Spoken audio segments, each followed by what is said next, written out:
আসসালামু আলাইকুম। সবার কি অবস্থা? সবাই কেমন আছেন? আশা রাখি সবাই আলহামদুলিল্লাহ ভালো আছেন। আমি আলহামদুলিল্লাহ ভালো আছি। না, আপনাদের আর অপেক্ষা করাবো না ভাই বোনেরা। বাবা, আমি যে অপেক্ষা করাইছি আপনাদেরকে আর অপেক্ষা করানো যাবে না। এটা উত্তরা একটা বুফে ছিল। উত্তরা বুফে গিয়েছিলাম। একটা ভুলবশত ভুল অ্যাড্রেসে আমরা চলে গেছিলাম। যাই হোক, একটা প্রোগ্রামে যাওয়ার কথা ছিল আমাদের। এরকমটা ভুল হয়ে গেছিলো। তো এটা ছিল উপরের ফ্লোর, এটা ছিল নিচের ফ্লোর, এরকম করে তারপরে আমি চলে গেছিলাম নিচের ফ্লোরে, কিন্তু আমাকে যে দাওয়াত দেওয়া হয়েছে সেটা ছিল উপরের ফ্লোরে। যাই হোক, ভুল করতে করতেই আমি শিখতেছি, আস্তে আস্তে শিখতেছি ভাই বোনেরা, যেটা বলে।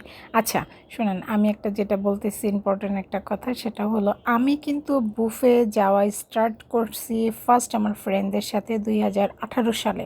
2018 সাল থেকে 2026 সাল পর্যন্ত আলহামদুলিল্লাহ আল্লাহ তাআলা নেওয়ার তৌফিক দান করছে, বিধায় আমি গেছি।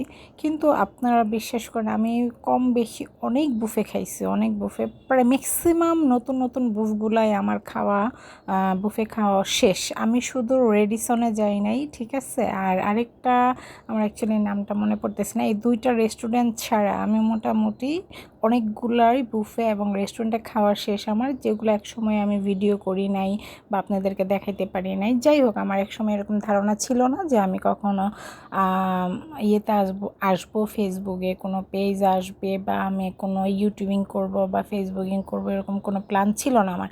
আলহামদুলিল্লাহ এখন যেহেতু হয়েছে আপনারা দেখতেই পারবেন। যাই হোক, আমি বুফের কথাটা কেন বললাম, আমি সেই 2018 সাল থেকে 2026 সাল পর্যন্ত এতটা যে আমি খাওয়া দাওয়া করলাম রেস্টুরেন্টে, এতগুলো রেস্টুরেন্টে বা বুফে, আমার বুফের মধ্যে আমি বলতেছি সব থেকে ভালো লাগছে আমার এই বুফটার মধ্যে অনেক বুফে আমি দেখি অনেক আইটেম দিয়ে রাখে, বাট ওগুলা খাওয়া যায় না।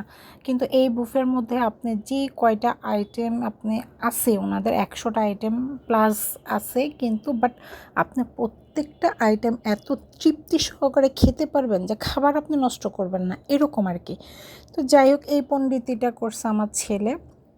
আমি আবার আম্মুকে দেখাই দিলাম, আম্মু খাইতেছে আর বসে বসে। আমাকে কিন্তু এই রেস্টুরেন্টের একটা ভাইয়া আমাকে আলাদা করে একটা মাংস দিয়ে গেছে। আমি ওই যে সিরিয়াল পাচ্ছি না বা আমি নিতে পারতেছি না, এর জন্য। আমার ছেলে মোমোর অবস্থা দেখেন, ছেলে আমি বলছি নিয়ে আসার জন্য, কেন আমি ওর সাথে খাবো, আমাকে গরু মাংস প্লেট আলাদা করে দিয়ে গেছে। তো যাই হোক, ওইটা কোনো বিষয় না। বিষয় হয়েছে, আমি এই রেস্টুরেন্টের একটা কথা বললাম। আপনারা রেস্টুরেন্টের নাম তো দেখতেই পেরেছেন যে হ্যাপি বাফে লাঞ্চ, এরকম একটা রেস্টুরেন্ট ছিল। যাই হোক, আপনার এটা জমজম টাওয়ারের লিফটের 8-এ না 9-এ, যেন আমার এতটা খেয়াল নাই, 8 বা 9 এরকম হবে।